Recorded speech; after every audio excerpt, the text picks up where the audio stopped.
I lived here until I was 11, but I wasn't allowed inside half the rooms.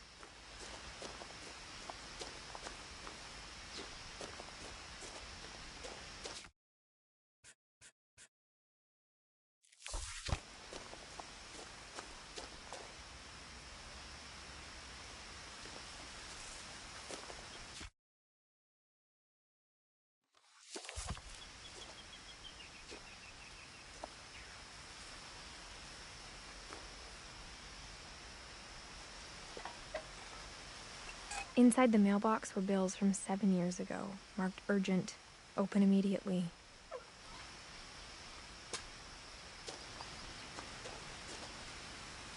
I hadn't been back since my brother Lewis's funeral.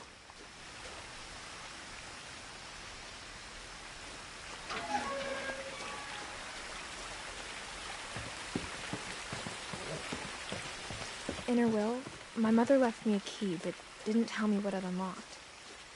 Maybe she thought I'd know. Or she thought that the mystery would be enough to bring me back.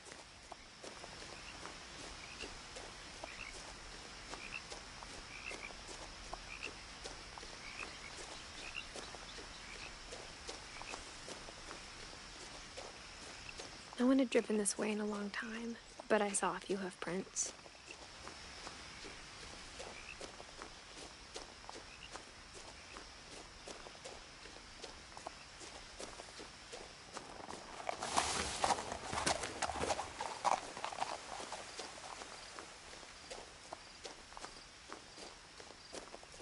The truth is, even after I inherited the house, I never thought I'd come back to it.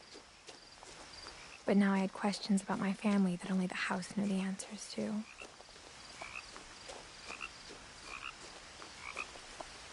The house was exactly like I remembered it, the way I'd been dreaming about it.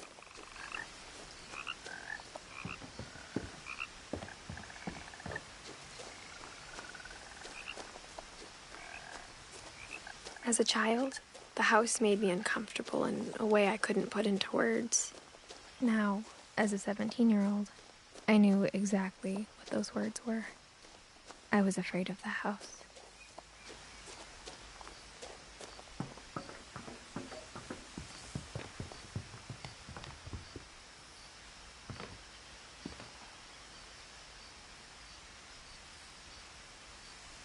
I hoped the key might unlock the front door. It didn't.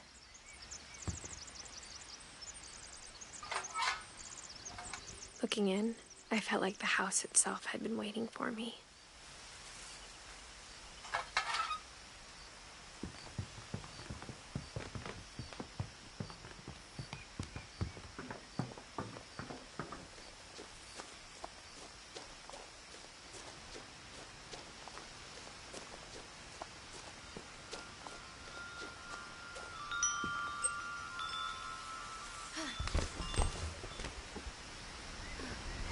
Crawling through the doggy door used to be a lot easier when I was 11.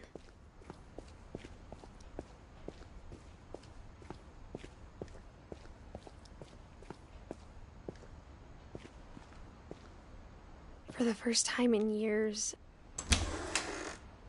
I felt like I was home.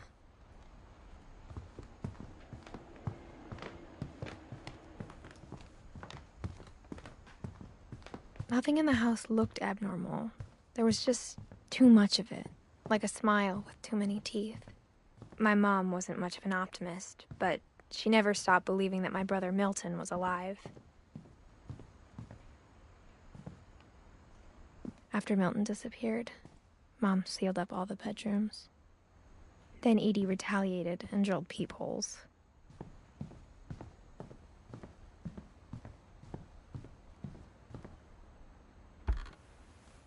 My Grandpa Sam spent 7 years sharing a room with his dead brother, Calvin.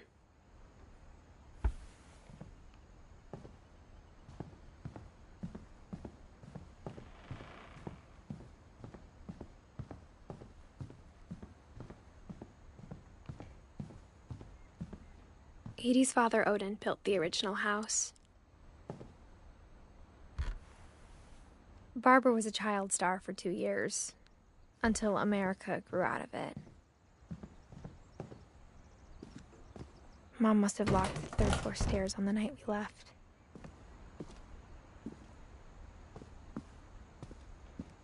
Whenever people ask me about my family, the first thing they always want to know about is Barbara. I spent a lot of time playing in Great Uncle Walter's room.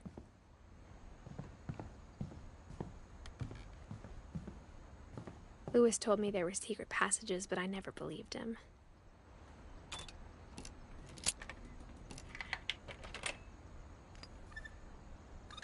Turns out, my mom was really good at keeping secrets. Now it was time to find out what my mom had been afraid of.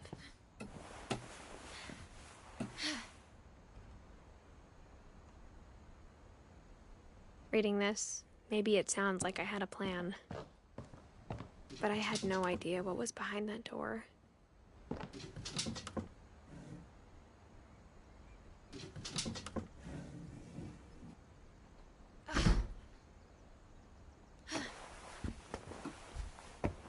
Just like I had no idea where all this was gonna lead.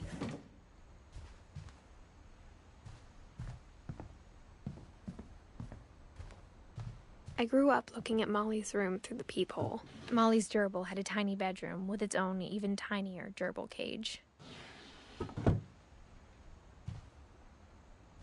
Being inside for the first time, I felt like I'd stepped behind a painting.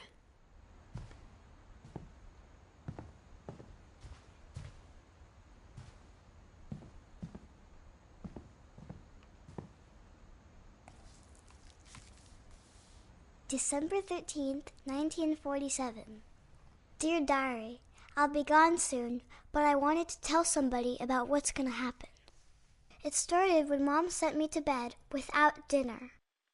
I woke up and I was starving, so I looked around for something to eat. The gerbil food was dry, but I didn't mind it.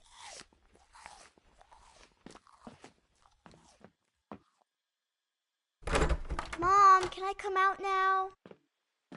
Sweetheart, it's late. Go to sleep.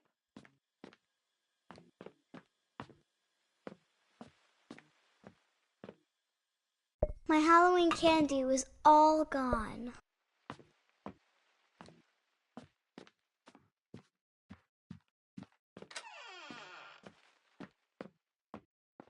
I kept eating and eating.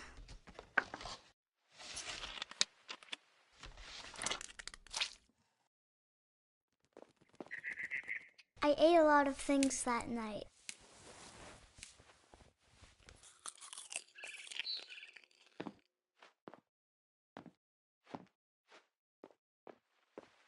Then I heard chirping outside my window.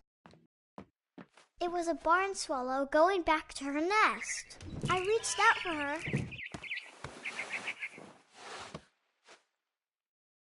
And suddenly, I was a cat.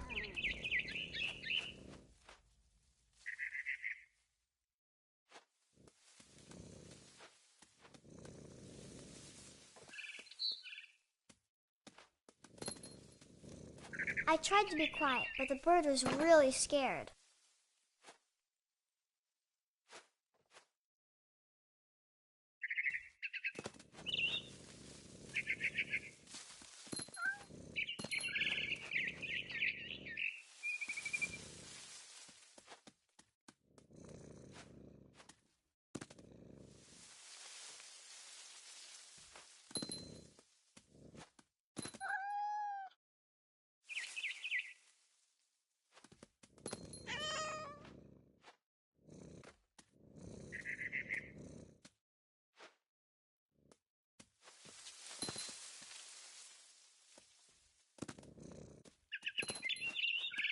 Mom and Dad didn't even look at me.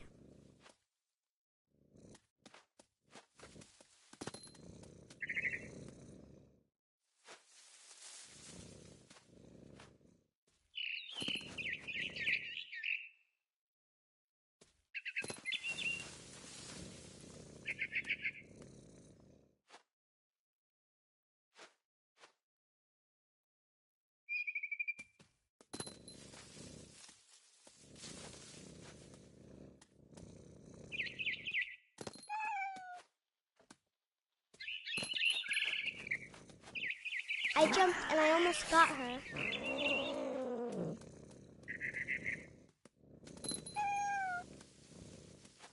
I could tell she was getting really tired.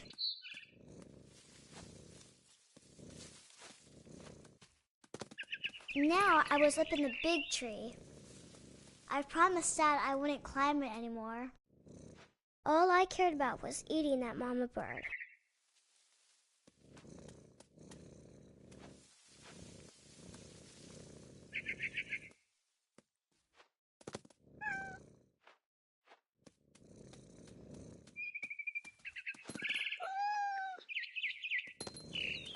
I gobbled her up.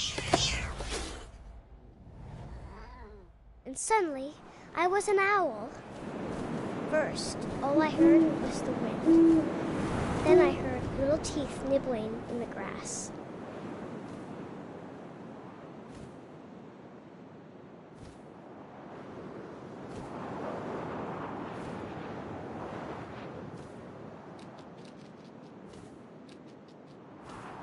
Rabbits.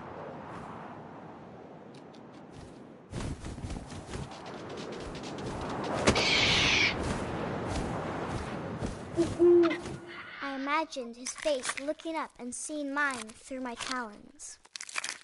I swallowed him up, and I didn't chew one bit. Then I flew off to find something bigger.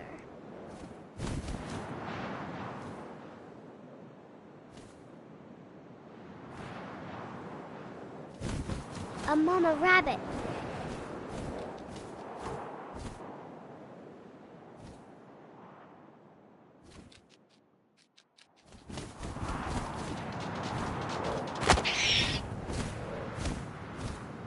She was almost too big to carry.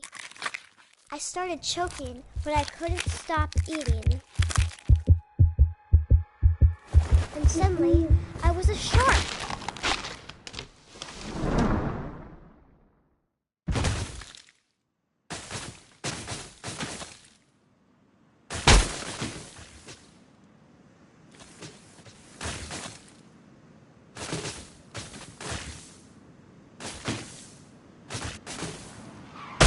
I rolled off a cliff and into the ocean. Now, I was hungrier than ever.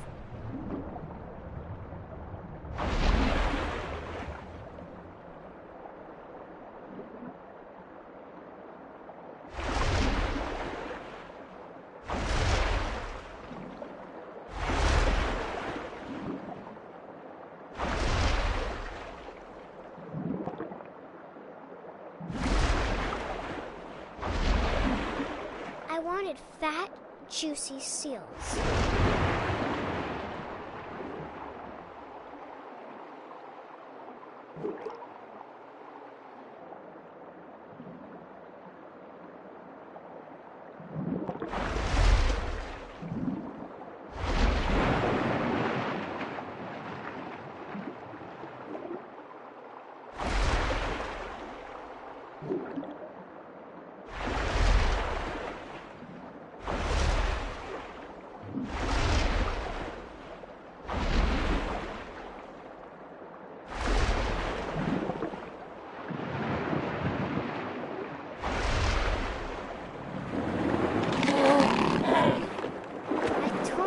Flipper, and it tasted really good.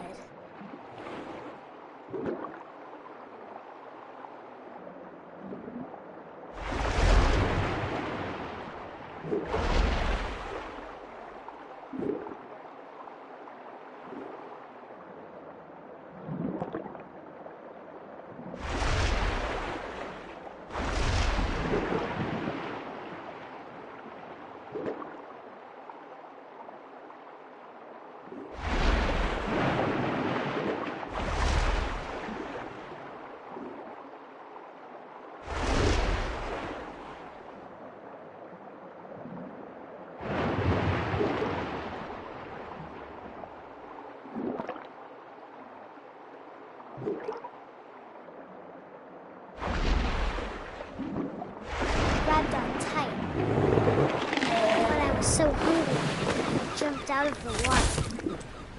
When I opened my eyes, everything had changed.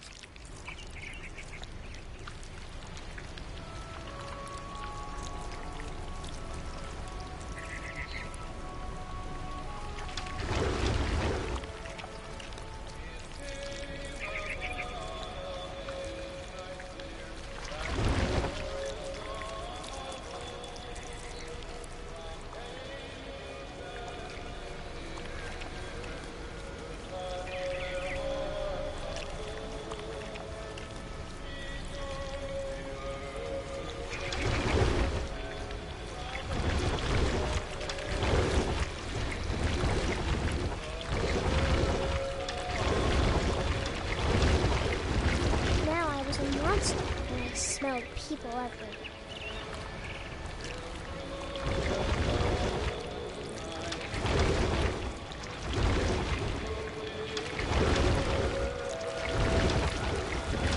I was big, but I moved real quiet.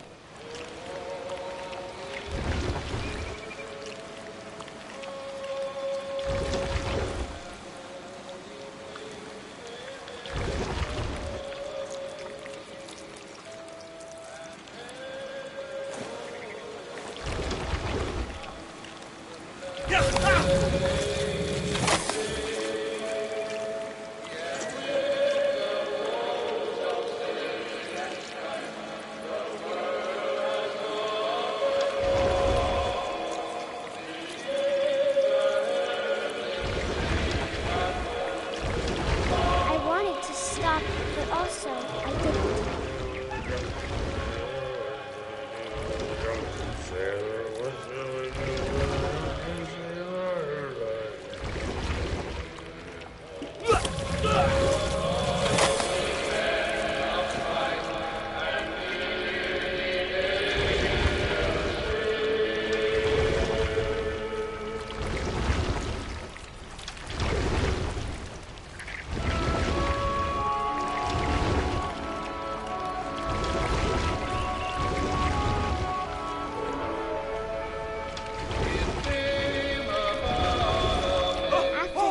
Passenger, I was still hungry. And to cross the water, I smelled something new. Something I had to have, so I swam towards it.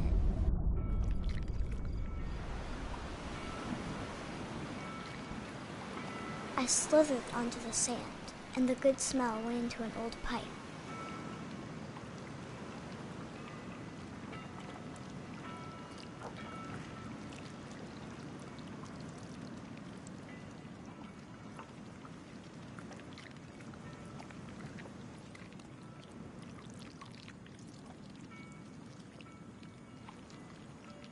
I got closer and closer.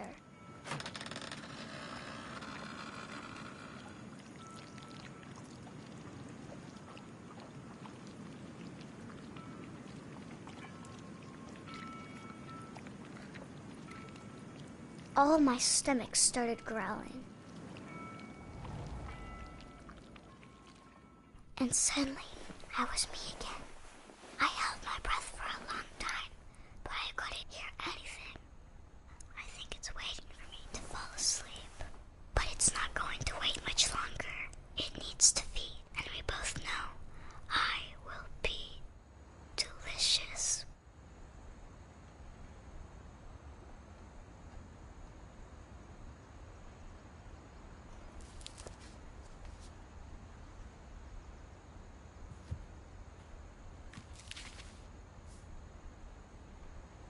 I'm not sure if I believed all of that, but I'm sure Edie would have.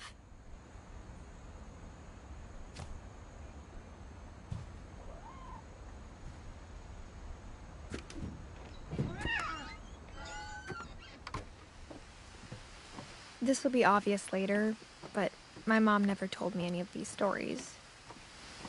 Edie would have, but Mom didn't like bringing up the past. Though, when we adopted a stray kitten, she was the one who named it Molly. I spent a lot of time in Great-Grandma Edie's room. Her room was like a museum. For 500 years, the Finches have been famous throughout Norway for their fortune and misfortune. Odin Finch buries the latest victims of the family curse, his wife Ingeborg, and on January 7th, 1937, he set sail with his family, but 40-foot waves off the coast of Washington send the house, Odin's daughter Edie, with husband Sven and baby Molly. Odin Finch is the first to be buried in the new family cemetery. His daughter Edie is already dreaming of a new Finch house.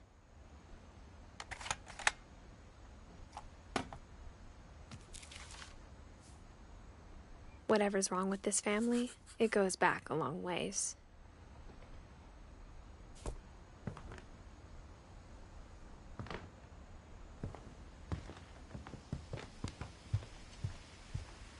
Edie gave a big interview about a mole man living under the Finch house.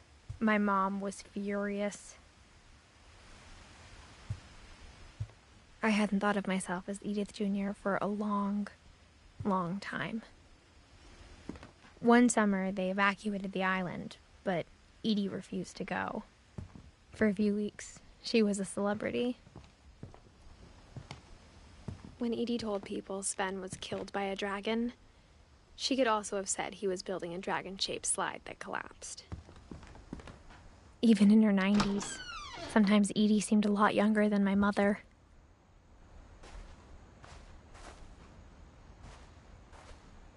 The only trace Grandpa Sam's first wife, Kay, left on the house was the pink bathroom.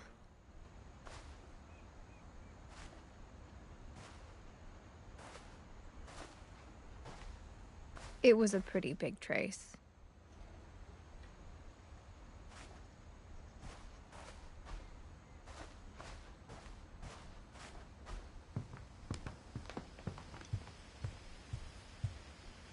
Louis died a week before we left, but Edie had already started to memorialize him.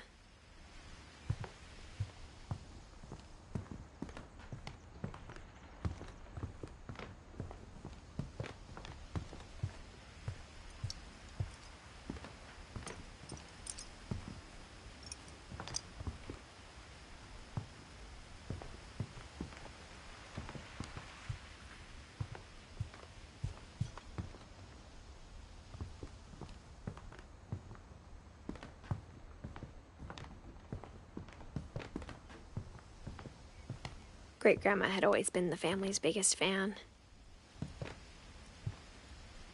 Edie knit me a new pair of gloves every year, just in time to replace the old ones.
There's a secret in this bathroom. It's in the last place you would look. It isn't in the cupboard. It's hidden in this book.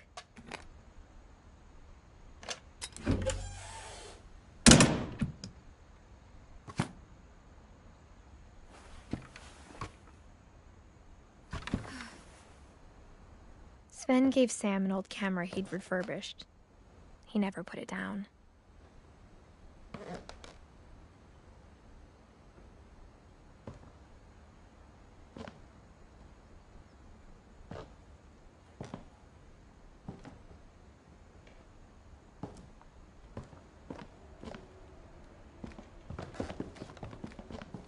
From the paintings on the wall, it was clear my brother Milton had been here before me.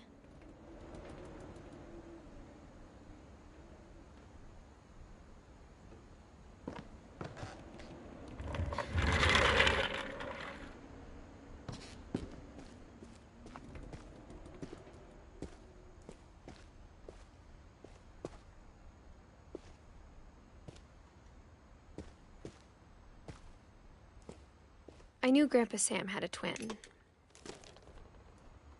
and that he never talked about him.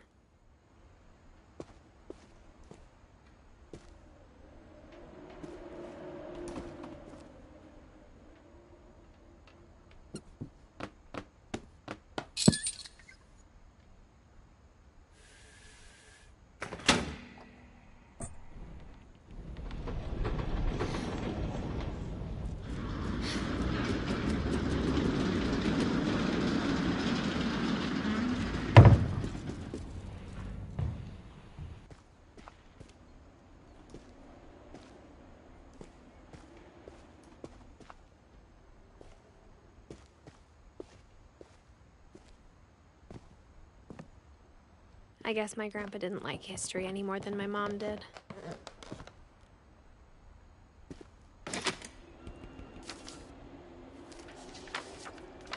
How I Want to Remember My Brother by Sam Finch. The thing I remember is that when he made up his mind, that was it.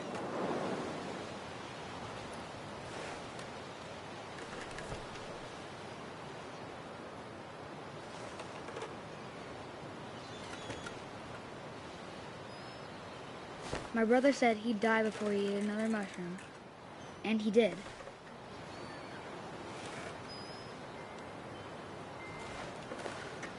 At Barbara's funeral, we swore we'd never be afraid again, and he wasn't.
I think Calvin always wanted to fly. Sam! Calvin! Dinner's ready! Coming! But that day, he finally made up his mind to do it. I told him going around was impossible. Maybe if I hadn't said that,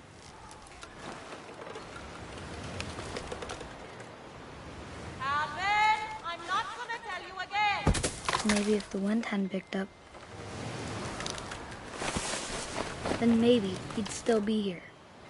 But I doubt it. I think he'd already made up his mind. That's what I want to remember about my brother.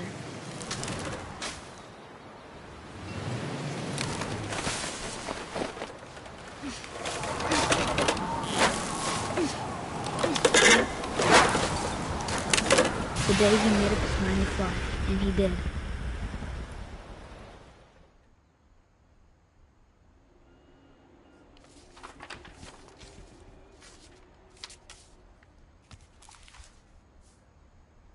Calvin's story felt strangely familiar.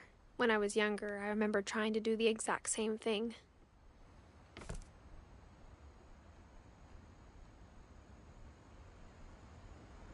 After the funeral, Edie roped off Calvin's half of the room.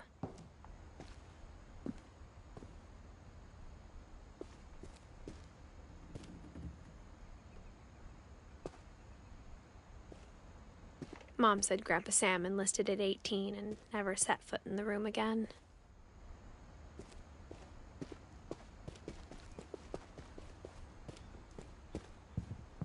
The passages were a pretty tight fit. They'd obviously been built for smaller hands and bellies.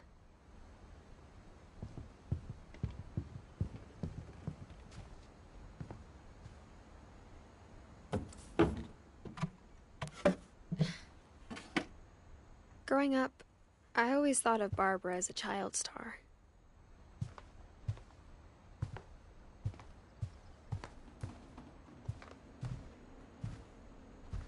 I never thought about how hard it must have been for her afterwards.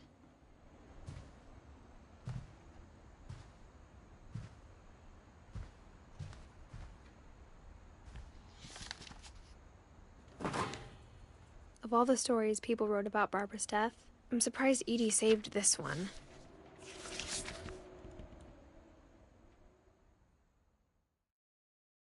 Old Jack here with another ghastly tale inspired by America's most unfortunate family. I'm calling it The Surprise Ending of Barbara Finch. As a child star, Barbara was famous for her scream. Now at 16, she was all washed up. A has-been. But in a lucky break, she'd been asked to perform her signature scream at a local convention for monster movie fans. It was just the boost her career needed. Unfortunately, her scream hadn't aged well.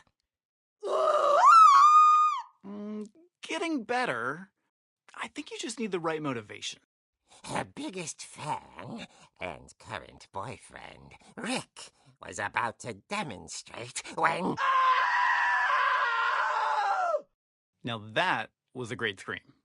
It was Barbara's father, Sven. He'd slipped into a table saw and had to be rushed to the emergency room. So Barbara got stuck babysitting her youngest brother, Walter. Her convention comeback was cancelled. Okay, I'm hearing frustration, but I'm not hearing terror. What if I tried... A gang of hoodlums in Halloween masks have been terrorizing Orcas Island tonight. Police are urging residents to... That came from the basement. You're right! Also, I loved your delivery on that. Why is your basement door locked? Because my dad likes making puzzles and secret passages. There's a key hidden in the music box. The secret is to keep winding and winding until finally the key pops out. Thanks, babe. I'll be back in a sec. 20 minutes later, Rick hadn't returned. So Barbara went to look for him, right on cue. She reached for the music box. And as she wound the key, she listened for Rick, but the house was silent.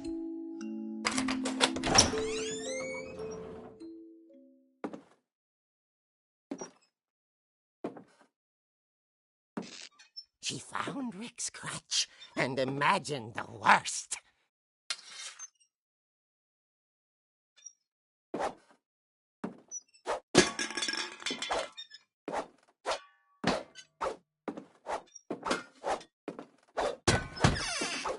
The gang's leader is the infamous Hookman killer, Dr. Carl Hamill, who impaled and then ate his family 10 years ago tonight.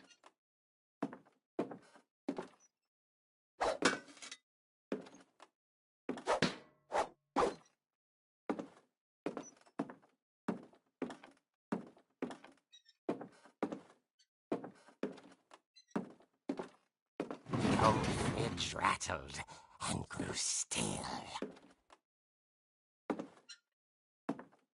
Oh dear! Oh! Rick? Barb, relax. I was just trying to scare you to help you find your scream. Well, I'm not scared, Rick. I'm furious. Then act furious. All I'm getting from you now is that you're hurt and confused and She threw him out, but she kept a little something to remember him by. Barb, have you seen my other crutch? And she was still holding it when she fell asleep watching the late picture show. Hours later... Barbara! Walter, what's going on up there? Ah! Okay, I'm coming up, But if this is a trick, you're dead, Walter.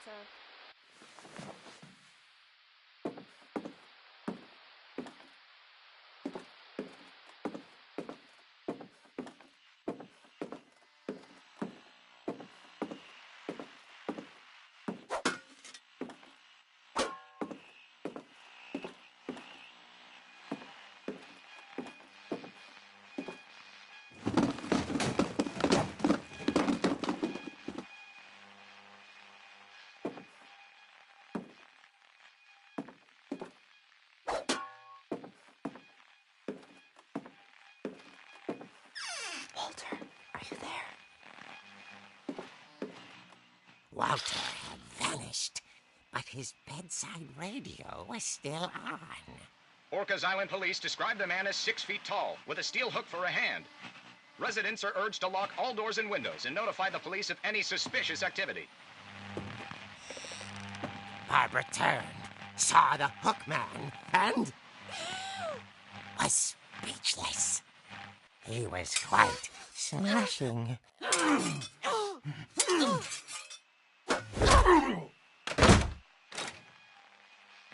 wherever he was, he couldn't get enough of Barbara. Okay, Barbara, there's gotta be another way out of here.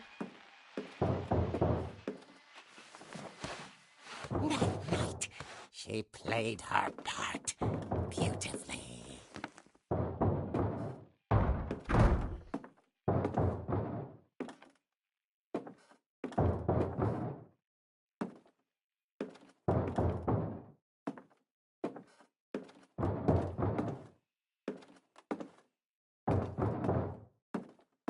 She thought about abandoning Walter, but just couldn't do it.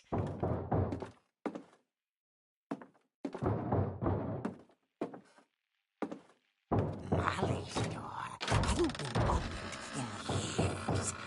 The hinges groaned.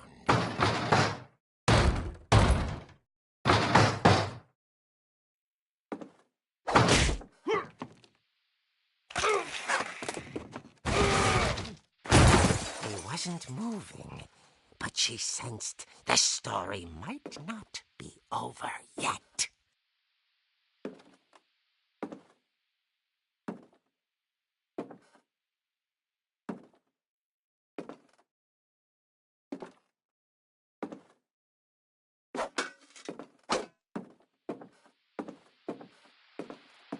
The hookman had vanished. She listened for his breathing, but all she heard was...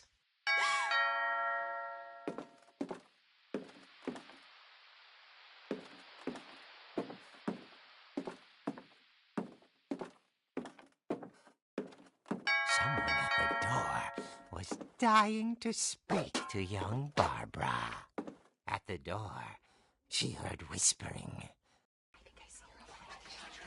It was coming from inside the house.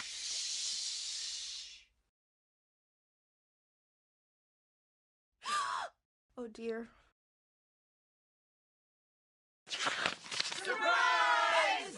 Bravo, Barbara! You were wonderful! The monsters had come to surprise her. For Barbara, it was a dream come true. Then she saw what kind of monsters they were, and she realized what was about to happen. She was going to be famous. And with her final breath, Barbara Finch gave the performance of her life.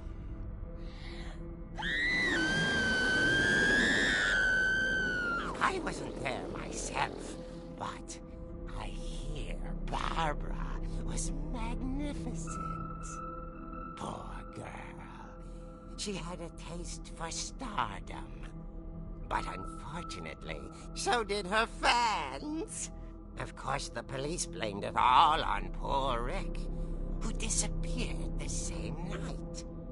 And little Walter, hiding under his bed the whole time. He took it all pretty hard, but that's another story. As for Barbara, tucked inside the music box is all they ever found of her. her ear. Now that's what I call a real eerie tale.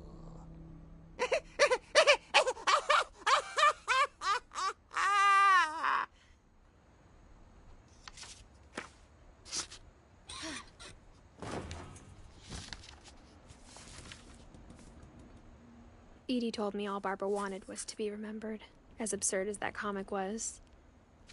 Maybe what Edie saw was a happy ending.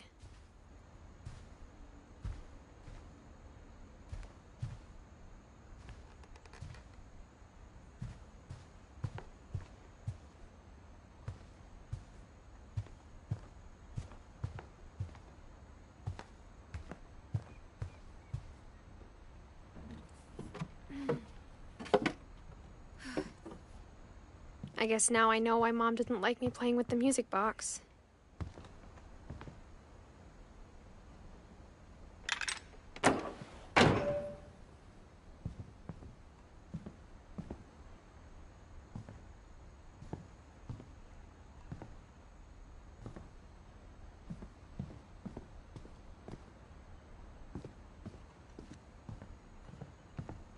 It's funny. All those times I played with the music box and never found the basement key.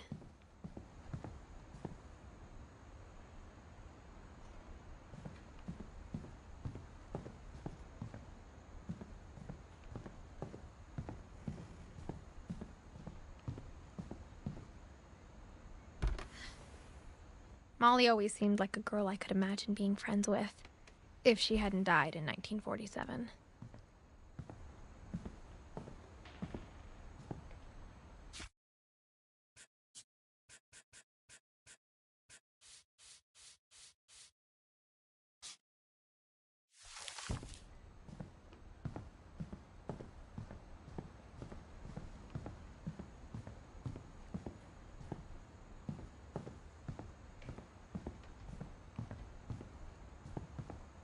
I wonder if that comic was right about there being a key inside the music box near the basement.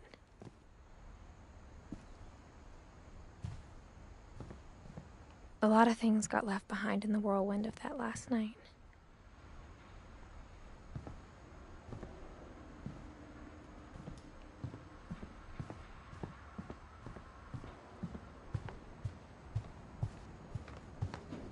Instead of a family, there were just memories of one.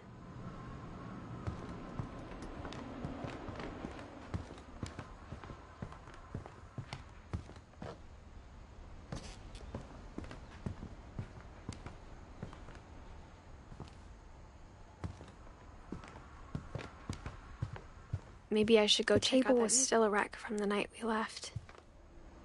It was like a bomb had gone off, killing everyone but sparing the furniture.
Mom said the basement was off limits, unless I wanted another tetanus shot.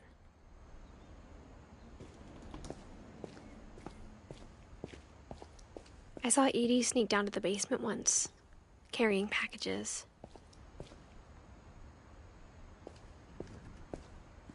I thought maybe she was hiding presents.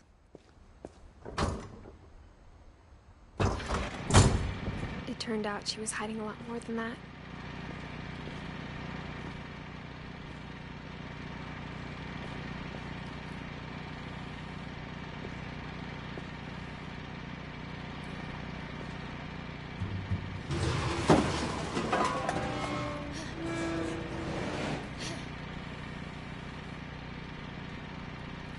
I remember asking Mom once about where Walter had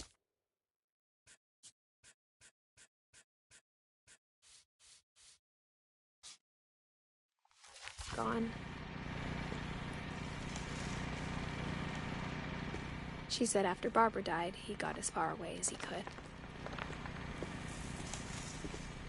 If there's a pattern in all these stories, I think it's that none of us has gotten very far.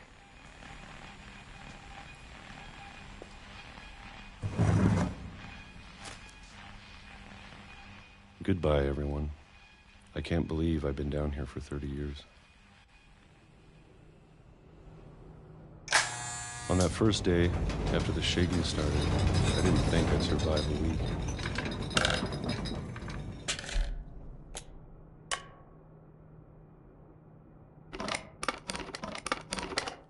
But after a few days, I settled into a routine.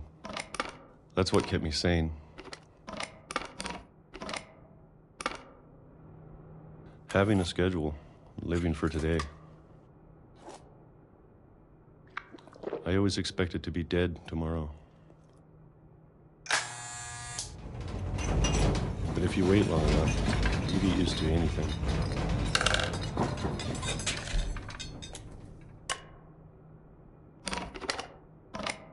Even a monster on the other side of the door starts to feel normal. Almost friendly.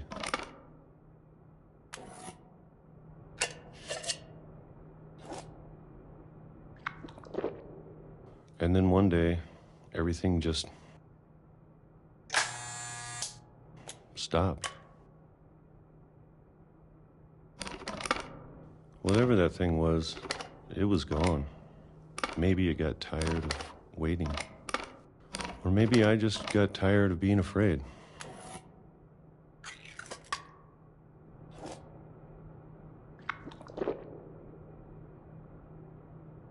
It's been a week now, the longest in 30 years. I'm done waiting. I have to leave while I still can.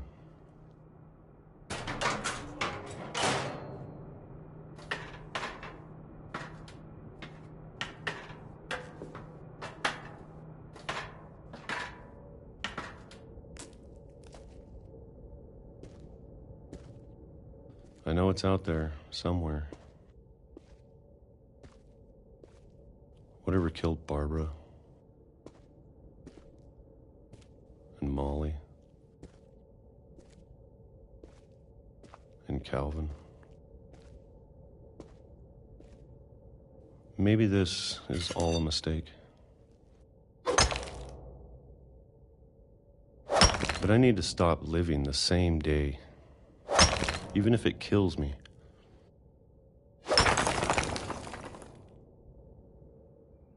Whatever's out there, I want you to know I'm ready for it. I'm going to appreciate all of it, especially the food. I don't mind if I only have a year left,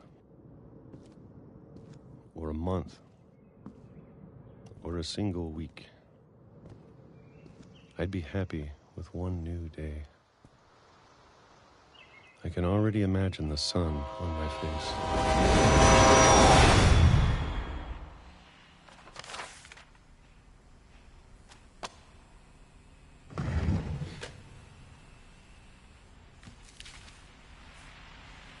Walter died when I was 6.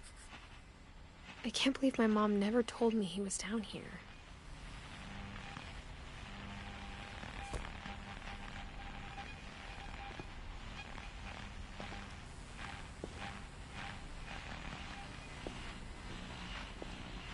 I'm sure my mom was trying to protect me.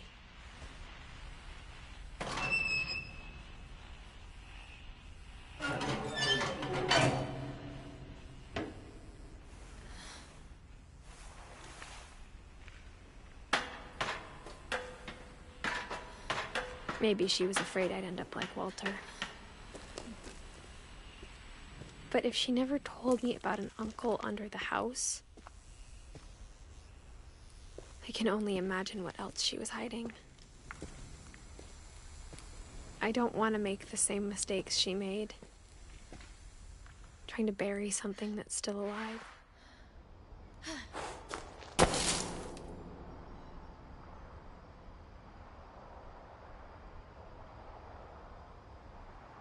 Now that there's only one of us left, or maybe two, I thought it was time I heard the stories for myself and found out what happened to everyone else. But now I'm worried the stories themselves might be the problem. Maybe we believed so much in a family curse, we made it real.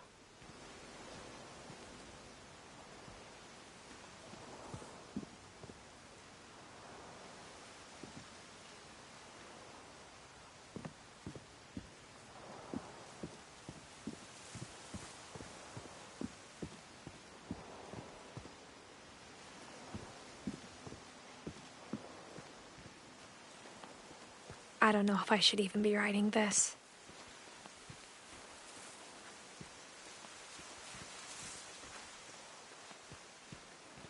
Maybe it'd be better if all this just died with me.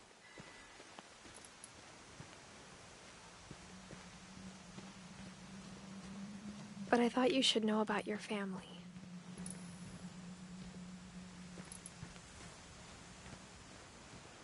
And the history you're a part of. Though, to be honest, I feel as lost as you probably do right now.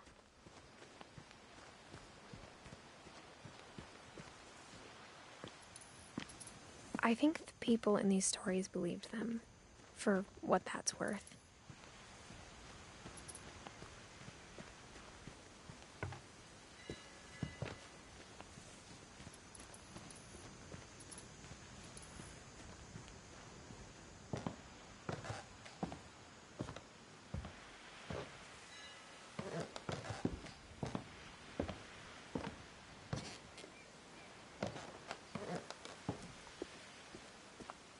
And when you look at the house, that history of imagination and stubbornness and madness, any of it seems possible.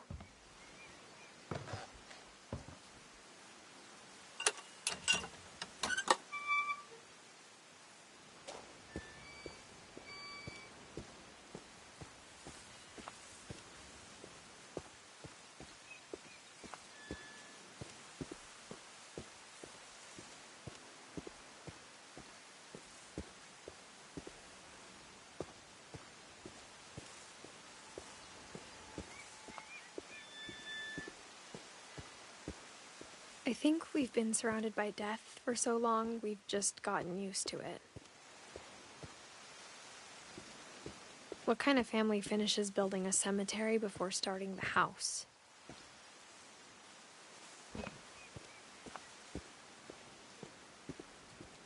It's embarrassing for me to admit this, but the pet cemetery made me more uncomfortable than the human one. 3 of the gerbils are mine, and 2 had been my fault.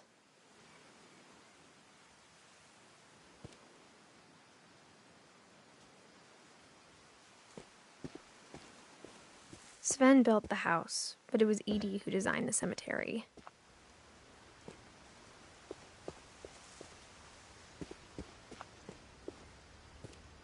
I'm sure Odin's monument had been Edie's idea. My mom was always trying to move on, but for Edie, the past never went away.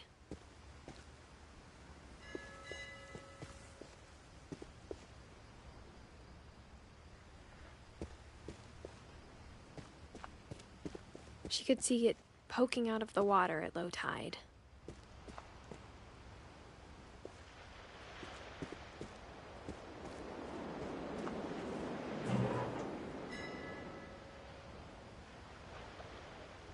Edie said she dreamed about the old house every night.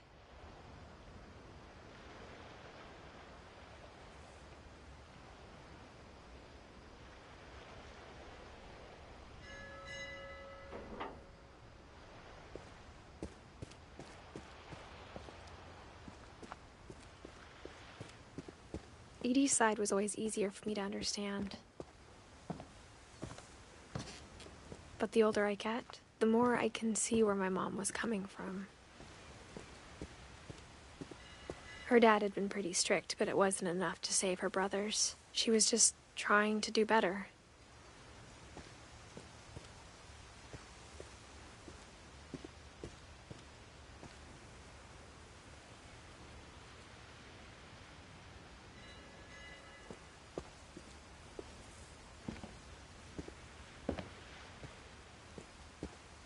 She lost 2 of her brothers, just like I did. I get why she tried so hard to protect us. There's so many things I wish I could ask my mom now. Part of me thinks this is what she wanted all along. For me to come back someday and find everything out for myself.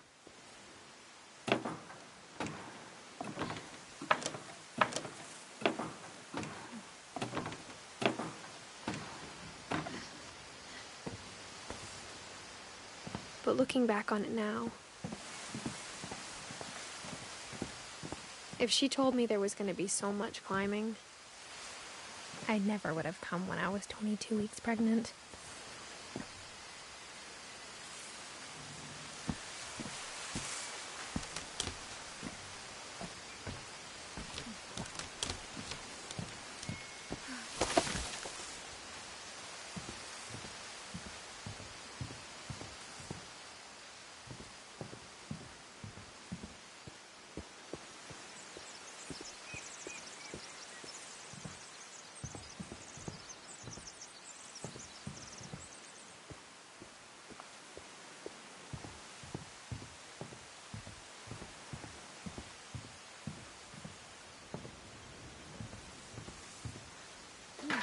I never met Grandpa Sam, but I think he and my mom had a lot in common.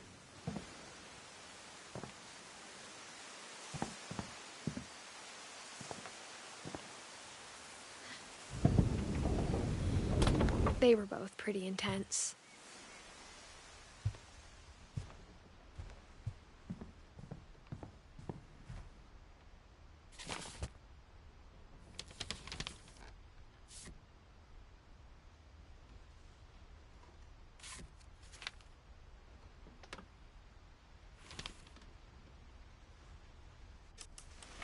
Dawn, I promise, you'll never forget this weekend. Yes, sir. These memories are gonna last a lifetime. Am I gonna have to shoot anything? It's a hunting trip, Dawn. Shooting is strongly encouraged. Perfect. It's gonna rain the whole weekend, isn't it? I will never forget this weekend, Dad. Okay, got it.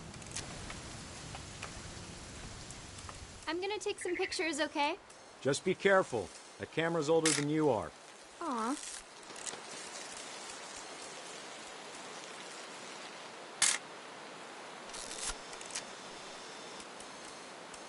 You're right, Dad. It's starting to clear up. Still freezing, though.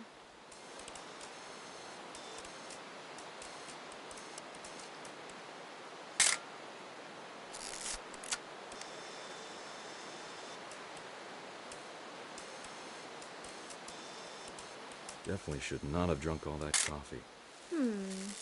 Hold still while I take a... Hey! That's a keeper. I'm just saying, I'm not always gonna be here, Dawn.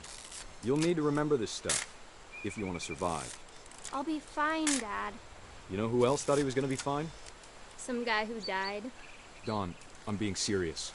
I know, Dad. You're always serious. Doesn't being out here make you want to chill out? Well, to tell you the truth, I haven't been out here in 20 years.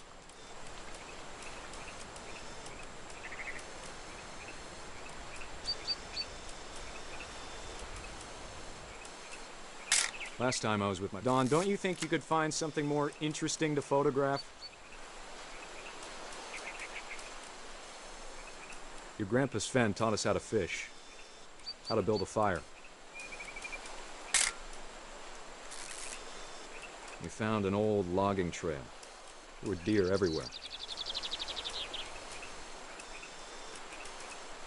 I bet if I could remember where that trail was, we'd spot a buck for you in no time. Give me a minute to check the map.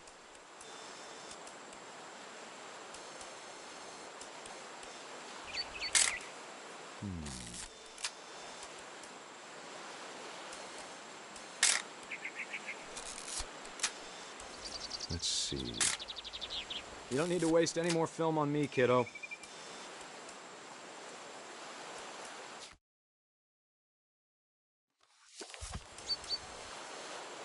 Maybe.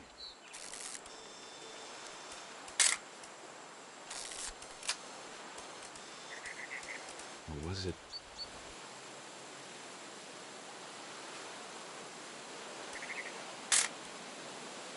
It could have been.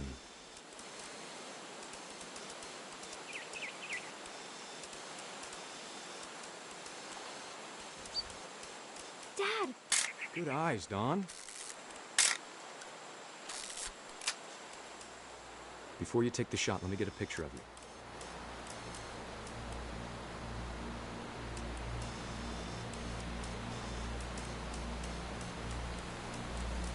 Dad, I...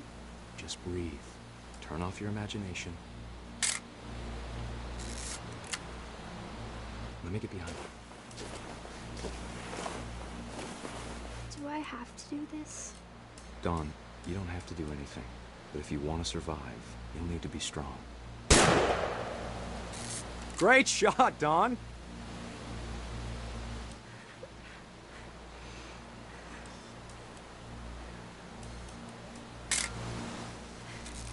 I'm proud of you, Dawn. Always remember that, okay?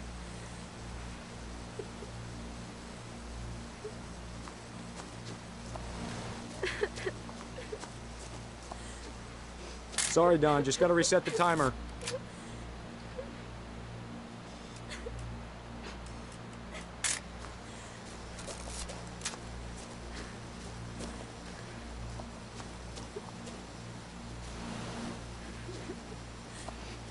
Dad, it's twitching.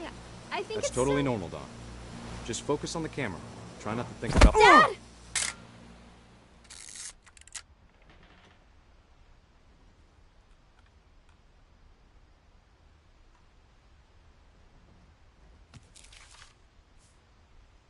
Of all these stories, that's the one I wish most that my mom had told me.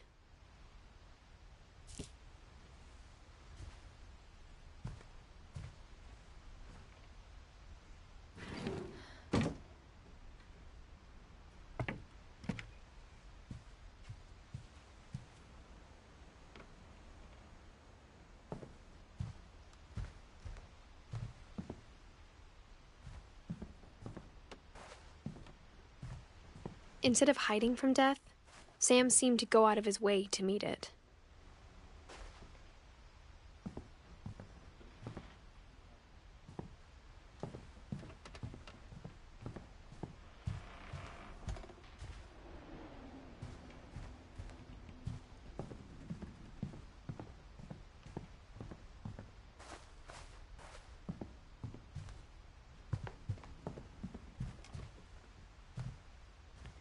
Sam spent his life shooting photos, but Mom said he got nervous being in front of the camera. I guess we're all afraid of something.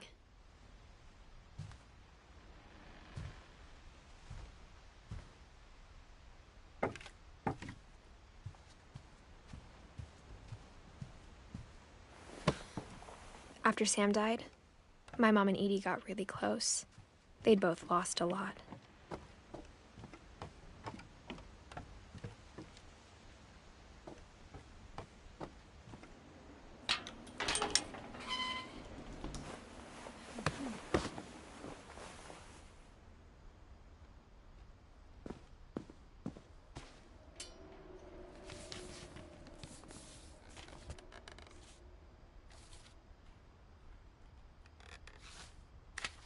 Dear Kay, do you remember the way Gregory used to laugh when he thought he was alone? Like something funny was happening, but only he could see it.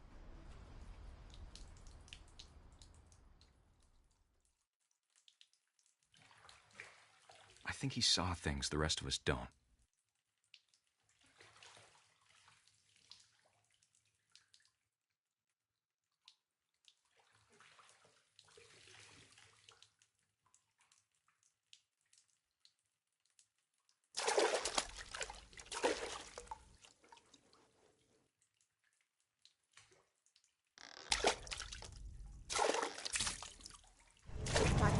Gregory, it's time to... Hold on, sweetie. Hello?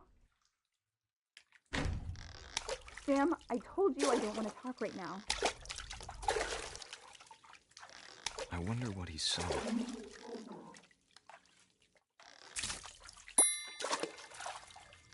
What his world was like.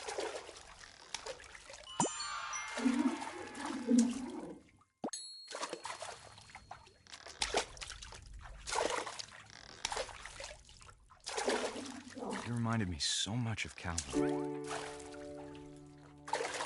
Lost in his imagination.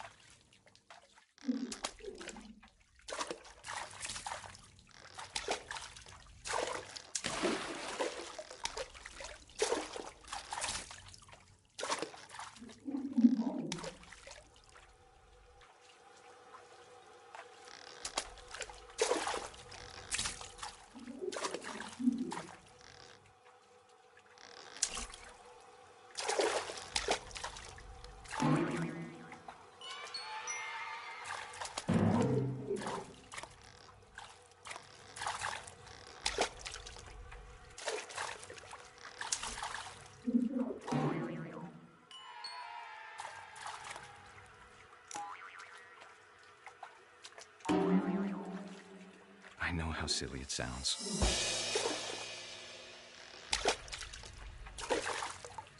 That I worried about a baby being too happy. But I could feel him slipping away. Sorry about that, Gregory. I know you did everything you could. Maybe if I hadn't called that night. Damn it. Hold on, I don't want Gregory to hear this.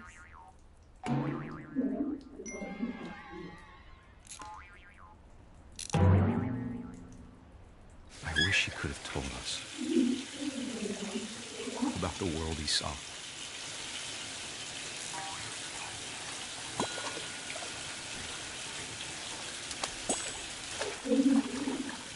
Hey, there's so much I don't understand about Gregory. About everything.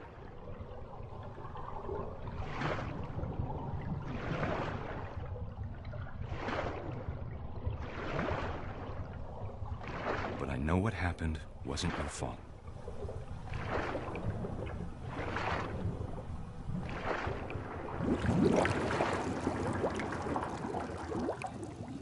I'm sure he's happy. And he'd want you to be happy too. Good luck, Kay. Love, Sam.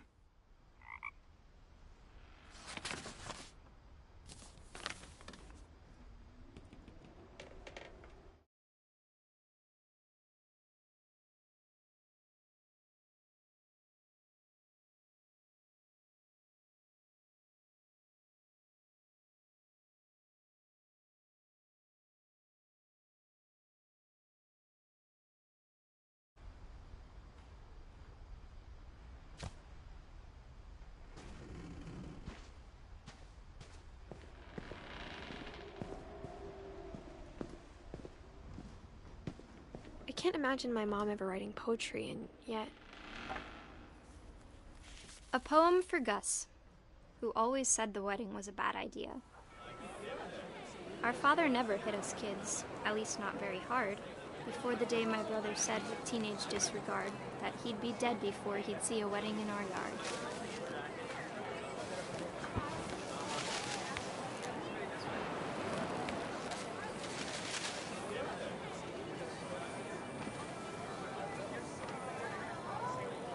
My father made him come, of course, but Gus stood far apart, just flew his kite and bottled up the storm inside his heart.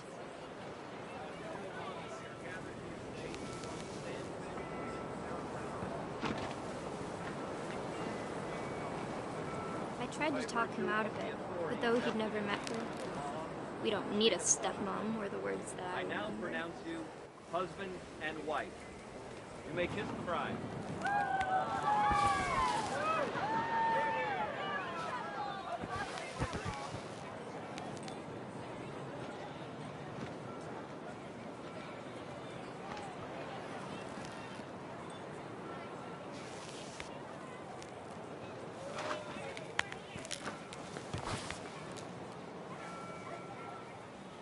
When the time for photos came, Dad ordered him to come here. But Gus declined and as a sign held up his middle finger.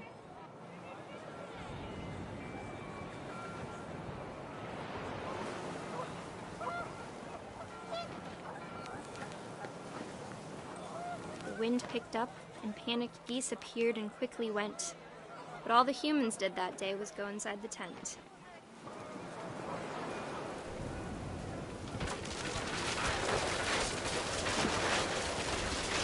The rain came down in buckets then, but no one seemed afraid that nature might destroy the tent our dad had crudely made.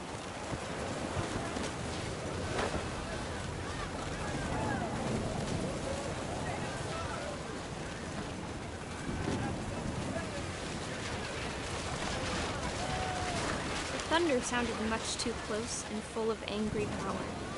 But all my father said to this was, "Make the music louder."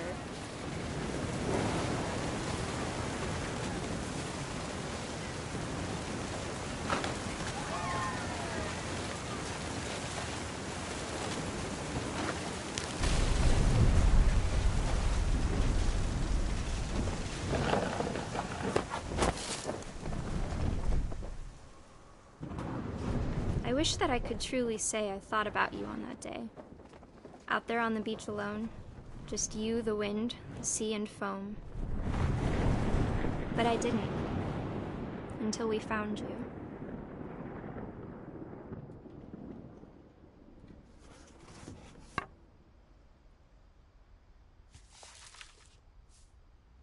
She never talked about him, but Mom told me once if I was a boy, they were going to name me Gus.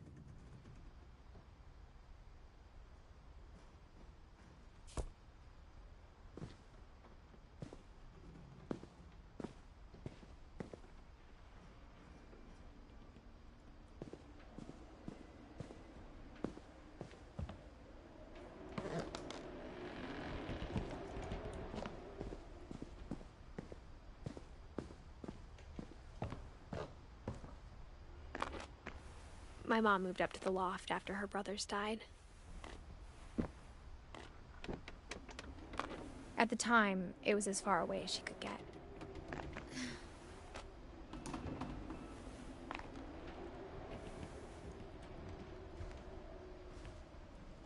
Religion was another thing my mom never talked about, but I think it helped her a lot after her dad died.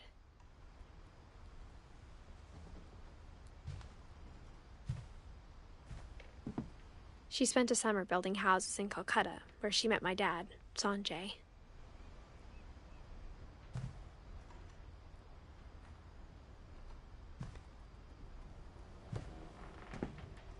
My mom moved to India a week after graduation and got a job teaching English.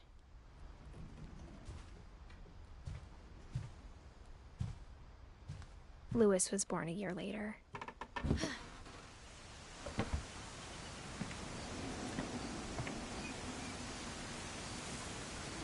When my dad died, I don't think Mom knew where else to go. I'm sure Edie was happy to have her back.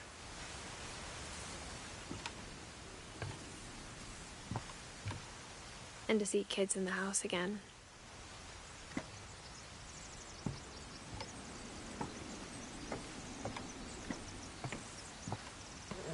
The house had to get a little bigger, but Edie was used to that.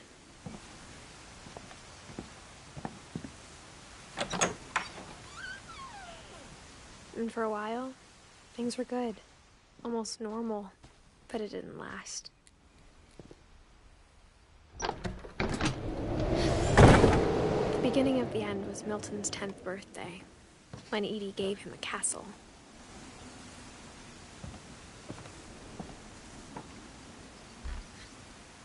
After Milton disappeared, the only thing he left behind was a room full of paintings.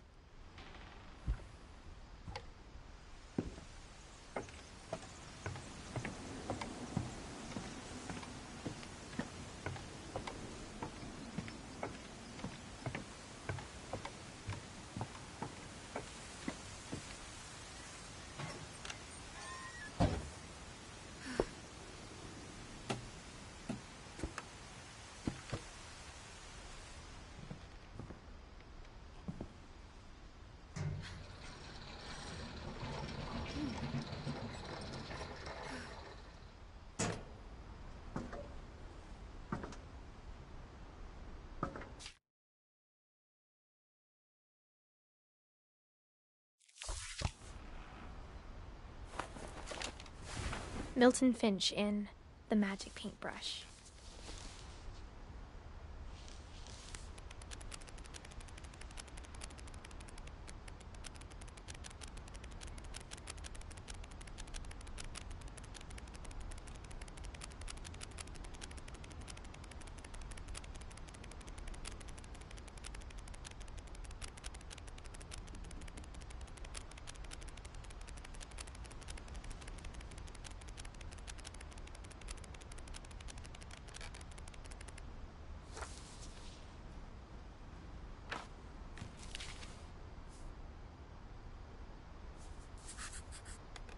I was 4 when Milton disappeared.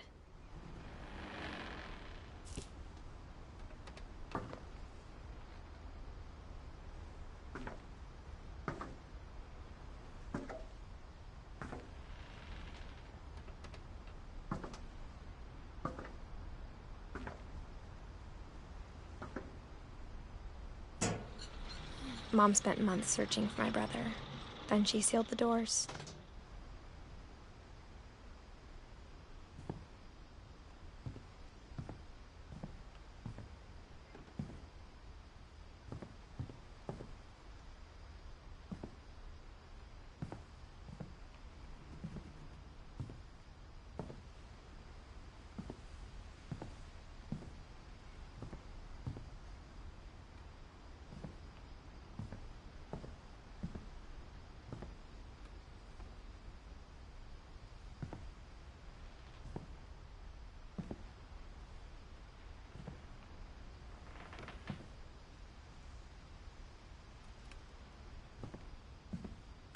Whatever Milton had found in the house, Mom didn't want it getting out.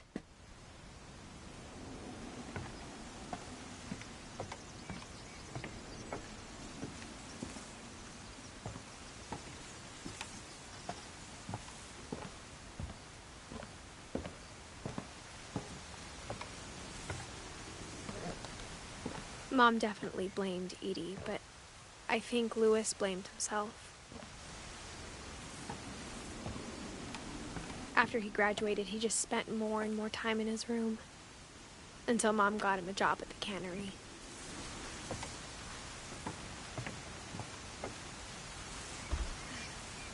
Everyone always told me to stay out of Louis's room, except Louis.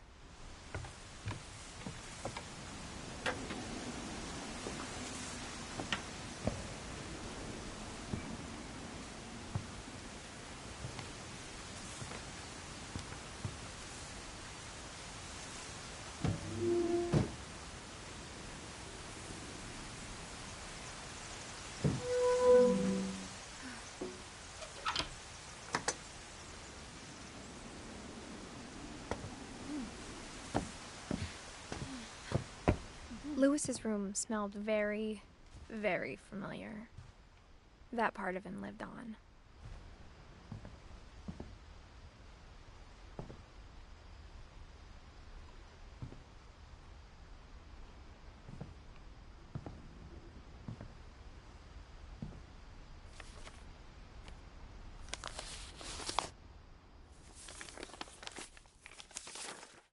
Dear Mrs. Finch, as Louis's psychiatrist, I can understand your desire for an explanation. As I see it, the trouble began in January, shortly after we convinced your son to seek treatment for substance abuse. Newly sober, I believe Louis first noticed the monotony of his daily life.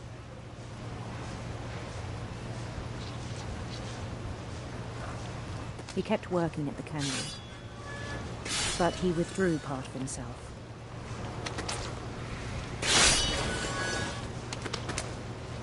In our sessions, I saw the same behavior.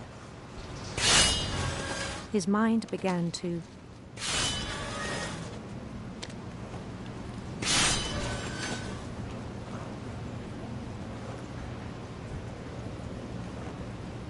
wander.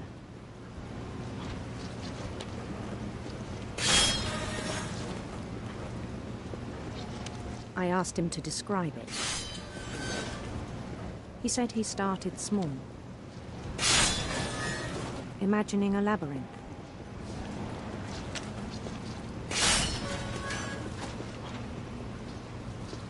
he'd feel his way about. Then something moved. Bats.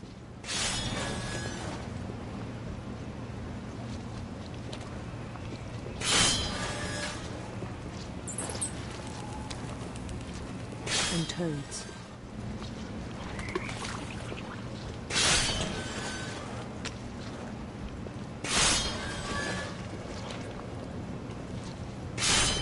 And things that have not names.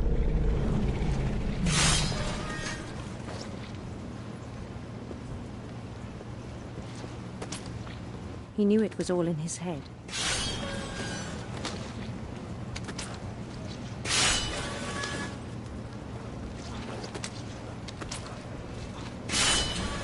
But he took it very seriously.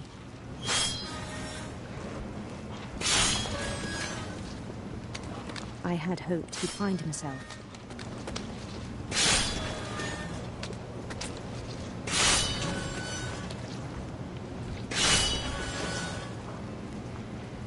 But he found something more.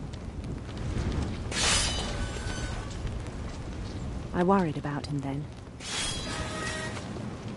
Daydreaming at the cannery.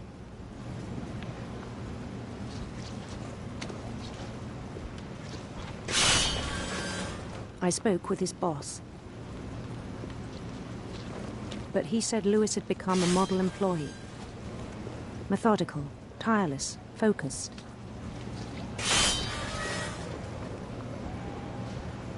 Like a whole new Lewis. So I let him go on.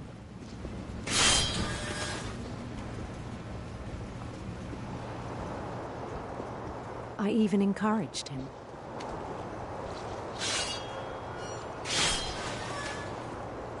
It seemed very promising at first. He told me he'd made a new friend.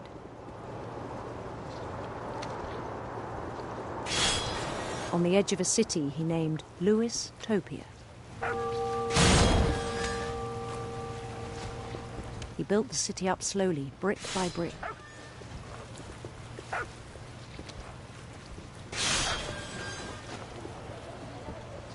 Then he made musicians.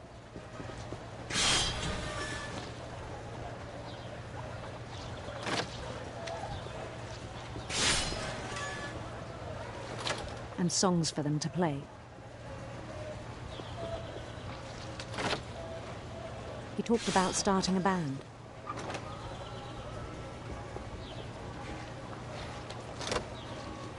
And he was always humming something. Every day his imagination grew stronger.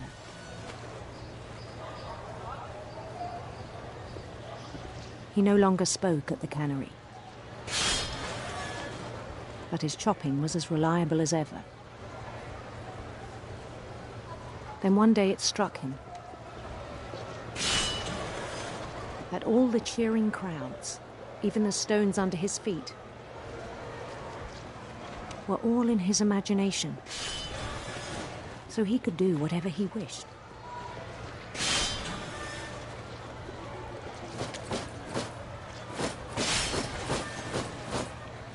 He held an election for mayor. And he won. They begged him to stay, but his mind was already wandering. It became a game for him.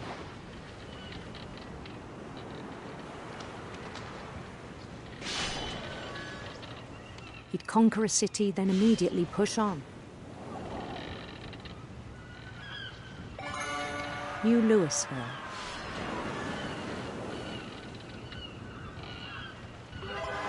St. Louis. He started drifting away from our reality.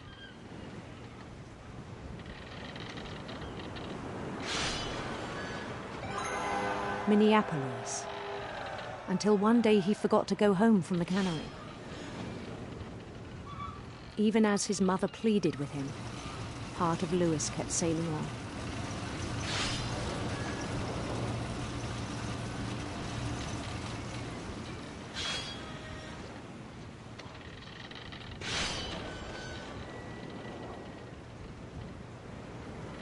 In Lewisburg, he heard rumors of a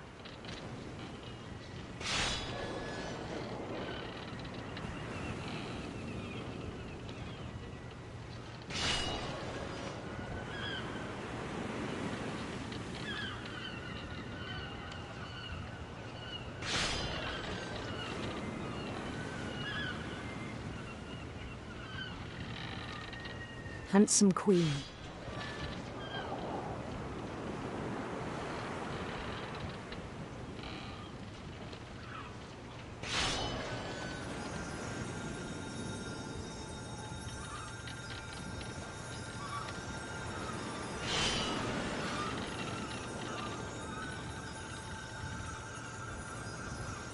The queen was on her own quest for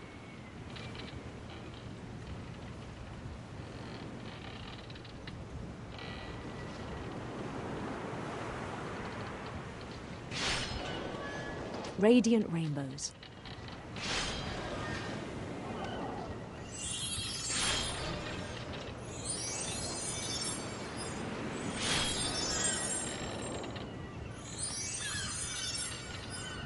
He followed the sound of her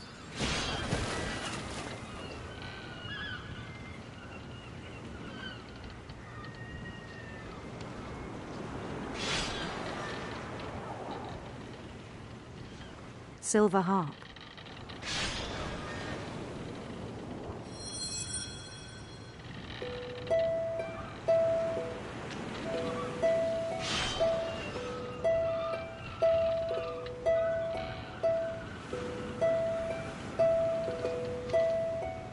His chase led him to a golden palace east of the sun and west of the moon.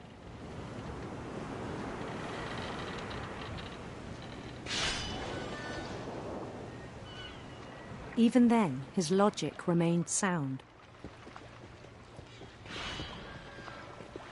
He knew the world was all in his imagination.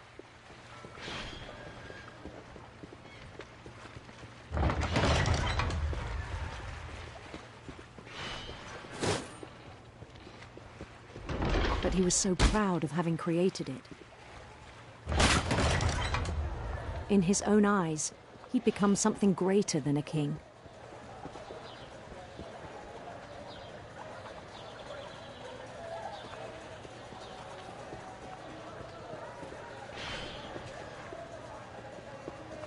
For someone who'd never known success in the real world, I think it was overwhelming.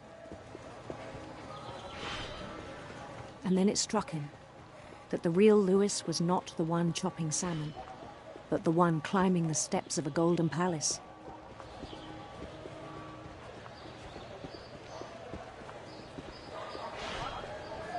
My imagination is as real as my body, he told me. It was hard to argue with him.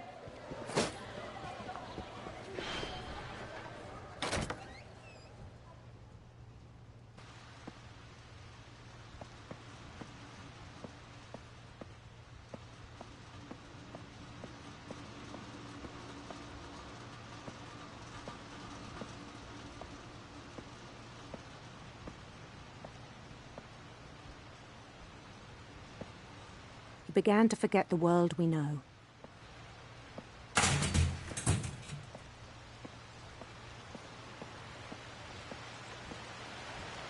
I think it pained him to remember Lewis, the cannery worker.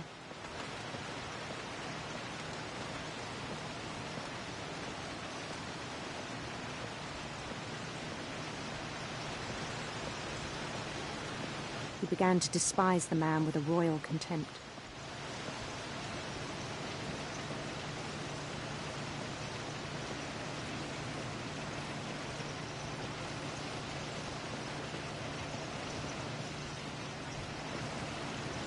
I still thought I could save him.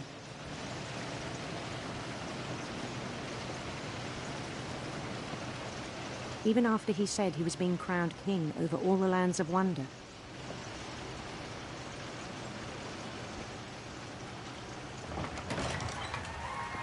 The palace would be packed with his companions.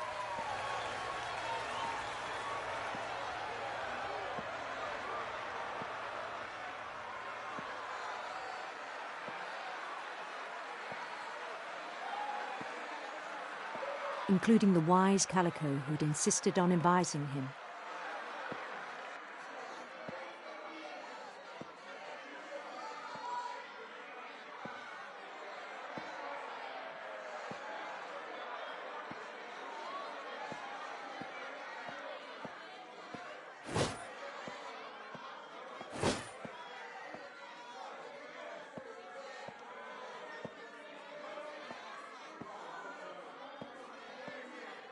His queen waited, holding his crown.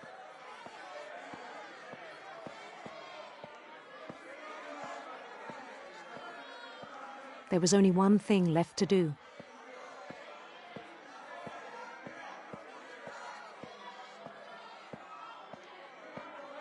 Bend down his head.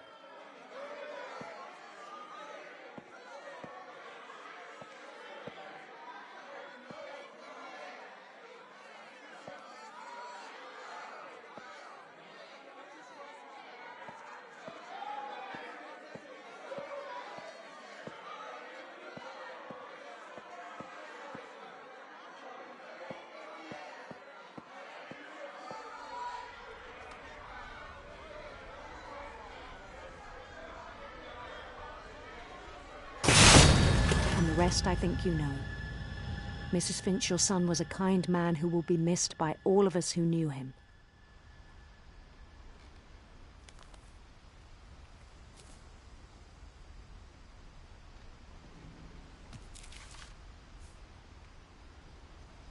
My brother was really cool. I wish you could have met him.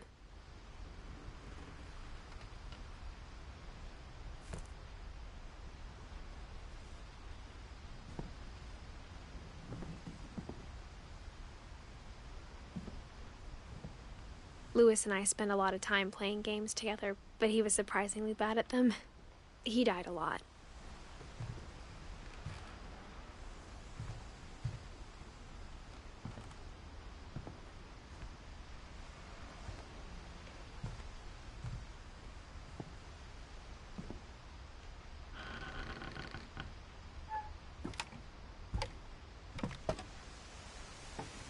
On the way back from Louis's funeral, my mom told me to start packing. She waited until the day before we left to tell Edie. I'm not sure if she wanted to make it easier or harder.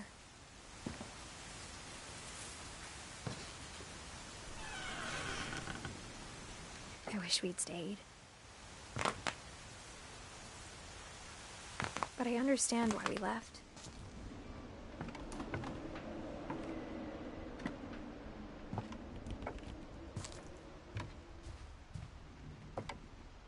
My mom ended up leaving everything behind.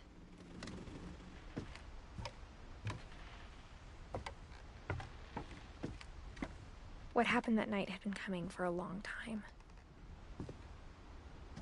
Maybe it should have come sooner.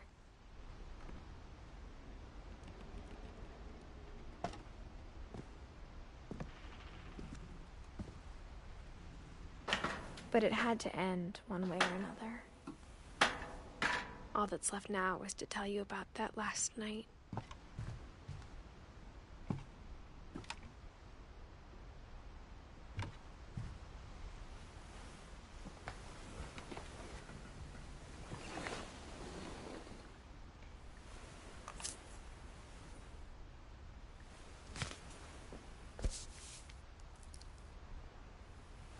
That whole last day, Edie just watched us pack and didn't say a word. Until supper, when she raised her glass and said, "To our final night together, and all our final nights apart." Grandma, you know what I said about alcohol. Some of your medications are very Edith, specific. I left a present for you in the hallway. Why don't you go open it? The grown-ups have to argue now. I'm sorry, you're right. We're all leaving tomorrow. Let's just enjoy our last... I'm not leaving. Edith, you're excused.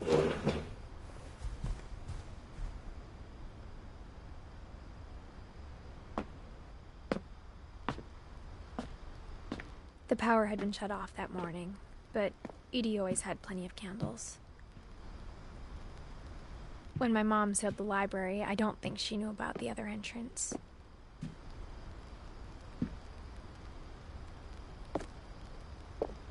Or that Edie had a key to it.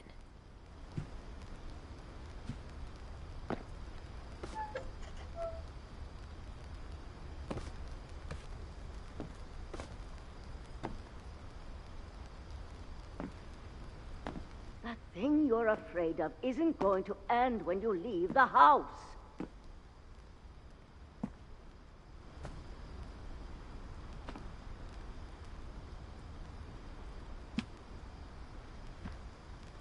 Edith has a right to know these stories. My children are dead because of your stories. I think it's best if Edith and I leave tonight.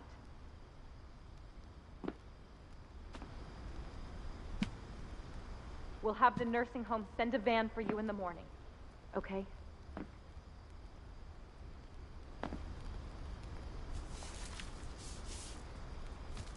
Dear Edith, there's so many stories I wish I could tell you, but there's only time for one. This is about what happened on the night you were born. That night, the tide went way, way out. It was the first and last time I ever saw the old house aground. There'd been an earthquake out in the middle of the ocean. They called it the lowest tide in 1,000 years. God, it smelled awful. You know, I've seen that house every day of my life.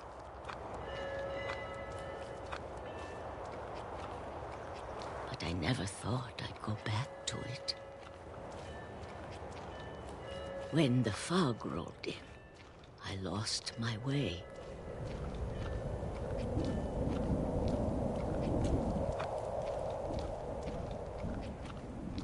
I got turned around.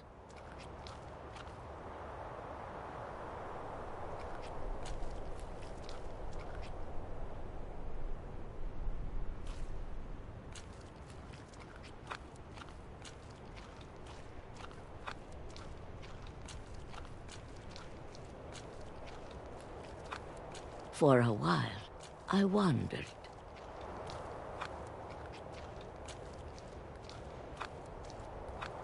I started seeing things.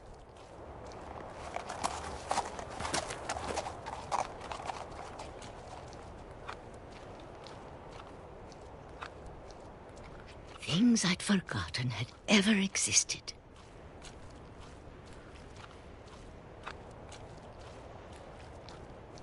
But when I saw them, they felt like old friends. That night, a lot of things came back to me. Or maybe I came back to them.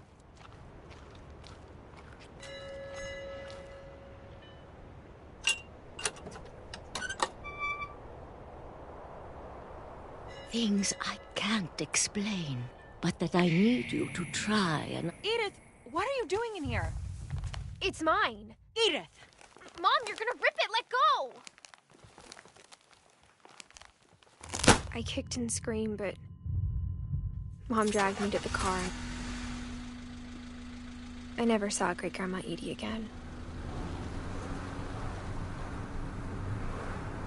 The next morning, the van came to pick her up, but she was already gone.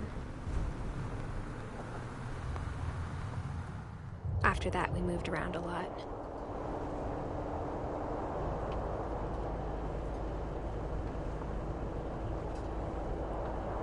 We both tried to make the best of it.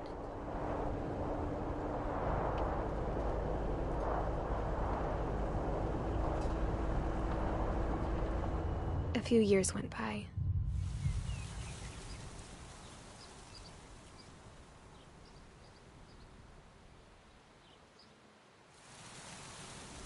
My mom didn't like to talk about it, but she started getting sick a lot. The rest happened pretty quickly.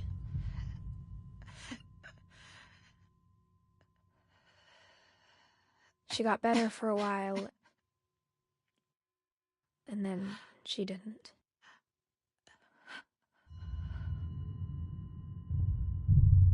And then I was alone.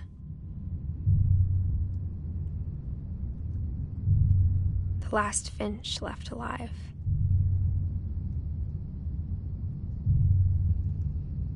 Until I found out about you. I'm still not sure what to tell you about all this. If we lived forever, maybe we'd have time to understand things.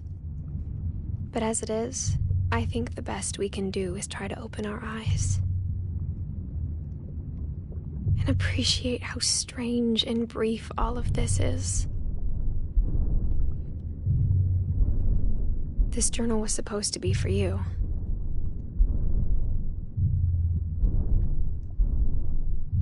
But now I hope you'll never see it. I just want to meet you and tell you all these stories myself. But I guess if you're reading this now, things didn't work out that way.